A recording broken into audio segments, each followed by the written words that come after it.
Pending సమస్యలపై CM Revanth focus పెట్టారు. June 2తో తెలంగాణ ఏర్పడి 10 ఏళ్లు పూర్తి కానున్న నేపథ్యంలో పాలనాపరమైన నిర్ణయాల్లో కీలక మార్పులుండే ఛాన్స్ ఉన్నట్టుగా భావిస్తున్నారు. రెండు రాష్ట్రాల మధ్య నెలకొన్న సమస్యల పరిష్కారానికి ఈ నెల 18న మంత్రివర్గ సమావేశం జరపనున్నారు. ఇక షెడ్యూల్ 9, షెడ్యూల్ 10 ప్రకారం తెలంగాణకు రావాల్సిన వాటా నివేదికపై అధికారులకు ఇప్పటికే సీఎం రేవంత్ రెడ్డి అల్టిమేటం జారీ చేశారు. ఏపీ పునర్విభజన చట్టం ప్రకారం రాష్ట్రానికి రావాల్సిన అంశాలపై ఇవాళ గాని లేదా రేపు గాని నిపుణులతో సీఎం రేవంత్ భేటీ కానున్నారు. మరోవైపు సీఎం క్యాంప్ కార్యాలయంగా లేక్ వ్యూ గెస్ట్ హౌస్ ను కొనసాగించనున్నారు.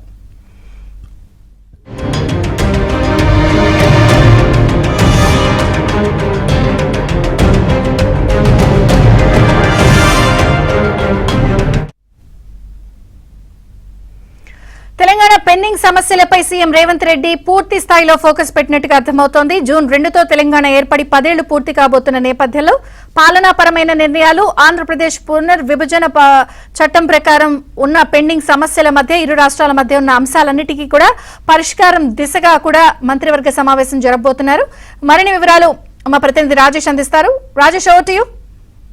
గుడ్ మార్నింగ్ వేసి. మొత్తానికి పాలనాపరమైనటువంటి నిర్ణయాలు సీఎం రేవంత్ రెడ్డి వేగం పెంచారని చెప్పాలి. 2014లో అధికారంలోకి వచ్చిన తర్వాత దాదాపు 10 ఏళ్ల పాటు అధికారంలో ఉన్నటువంటి బీఆర్ఎస్ పార్టీ ఆంధ్రప్రదేశ్ పునర్విభజన చట్టం ప్రకారం తెలంగాణకు రావాల్సినటువంటి వాటా కావచ్చు, ఇతరత్ర ఇష్యూస్ కావచ్చు, పర్టికులర్గా షెడ్యూల్ 9, షెడ్యూల్ 10లో ఉన్నటువంటి వివిధ ఇష్యూస్కి సంబంధించి అంటే ఉద్యోగులు కావచ్చు, ఆర్టిస్టులో ఉన్నటువంటి సమస్యలు కావచ్చు, అదేవిధంగా ఇతరత్ర అంశాలకు సంబంధించిన విషయంలో గతంలో బీఆర్ఎస్ ప్రభుత్వం అధికారంలో ఉన్నటువంటి సందర్భంలో జగన్మోహన్ రెడ్డి ఆంధ్రప్రదేశ్లో ఉన్నటువంటి సందర్భంలో రెండు రాష్ట్రాల సీఎస్లు గతంలో కేంద్ర హోంశాఖ సెక్రటరీతో పలుసార్లు సమావేశమయ్యారు. ఆంధ్రప్రదేశ్లో లేవనెత్తినటువంటి చాలా అంశాలకు తెలంగాణ ఓకే చెప్పకపోవడం, తెలంగాణ ప్రతిపాదించినటువంటి చాలా అంశాలను ఆంధ్రప్రదేశ్ ప్రభుత్వము కొనసాగించకపోవడం తదితర ఇష్యూస్ అన్నిటికి సంబంధించి ఆంధ్రప్రదేశ్ పునర్విభజన చట్టంలో ఉన్నటువంటి చాలా అంశాలన్నింటినీ కూడా పెండింగ్లో ఉంటూ వచ్చేటువంటి పరిస్థితి కనిపిస్తుంది. గతంలో బీఆర్ఎస్ ప్రభుత్వం అధికారం ఉన్నటువంటి సందర్భంలో 10 ఏళ్ల పాలన పూర్తి కాకముందు అంటే దాదాపు 60 రోజుల దాదాపు 6 నెలల ముందుగానే 10 ఏళ్ల పాలన పూర్తయినట్టు దశాబ్ది ఉత్సవాల పేరిట దాదాపు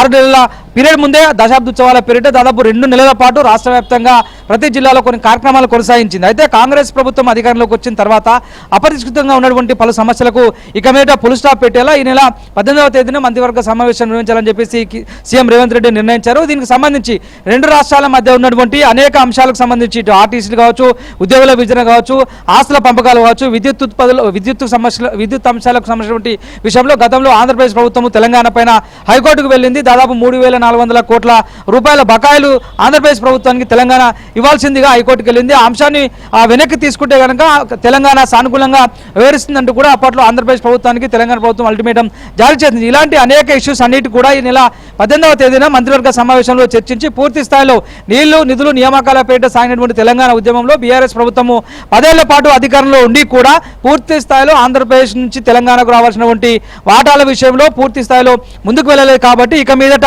కాంగ్రెస్ ప్రభుత్వంలో ఇరు రాష్ట్రాల మధ్య ఉన్నటువంటి ఒప్పందాలు కావచ్చు, ఏపీ పునర్విభజన యాక్ట్ ప్రకారం రావాల్సినటువంటి వాటాలు కావచ్చు, వీటన్నిటిపైన పూర్తి స్థాయి నివేదికతో రావాలని అధికారులందరినీ కూడా సీఎం రేవంత్ రెడ్డి ఆదేశించారు. ఈ మేరకు ఇవాళ లేదా రేపు ఆ నిపుణులతో సీఎం రేవంత్ రెడ్డి భేటీ అయ్యే అవకాశం ఉన్నట్టు తెలుస్తుంది. ఎందుకంటే తెలంగాణకు రావాల్సినటువంటి ప్రతి వాటా విషయంలో ఆంధ్రప్రదేశ్ ప్రభుత్వంతో సఖ్యతో మాట్లాడి కేంద్ర ప్రభుత్వంతో సంప్రదింపులు జరిపి పూర్తి స్థాయిలో ఈ నెల 18వ తేదీ తర్వాత ఇదే అంశంపైన సీరియస్ గా ఫోకస్ పెట్టాలని చెప్పేసి కూడా భావిస్తా ఉన్నారు.